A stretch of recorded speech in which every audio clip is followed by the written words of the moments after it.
Oui, Vincent, casque de sécurité obligatoire et la petite laine car il fait ici dans les mines de Bruux de Gargas seulement 10 degrés.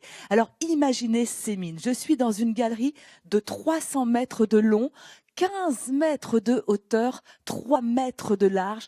Tout ça creusé à la main. Bonjour Driss. Bonjour Elena. Vous confirmez qu'aucune machine n'est entrée ici dans ces galeries? Aucune machine, aucun étayage, simplement la force des bras. Regardez d'ailleurs, on voit bien ici les coups de pioche et la dureté du labeur de l'époque. La dureté du labeur des mineurs, dans quelles conditions justement ils travaillaient ces mineurs? Alors ils travaillaient 10 heures par jour, 6 jours sur 7, dans une atmosphère en permanence sombre. Et leur seul plaisir, c'était dans la journée de pouvoir aller respirer à l'extérieur. Et d'ailleurs, pour ça, ils construisaient des petits raccourcis comme ici. Vous voyez ces petits raccourcis qui leur permettaient de pouvoir sortir plus rapidement des galeries.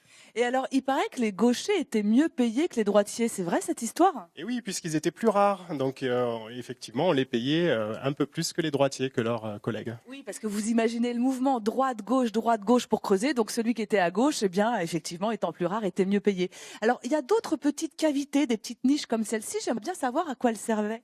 Alors en fait, c'est ce qu'on appelle des niches d'écoute. C'était de l'espionnage industriel de l'époque. On avait effectivement à cette époque plusieurs exploitations et les mineurs écoutaient ce qui se passait chez le voisin avec ces niches d'écoute. Je vais essayer moi aussi de faire l'œil de Moscou ou l'oreille de Moscou et d'écouter ce qui se passe chez mon voisin.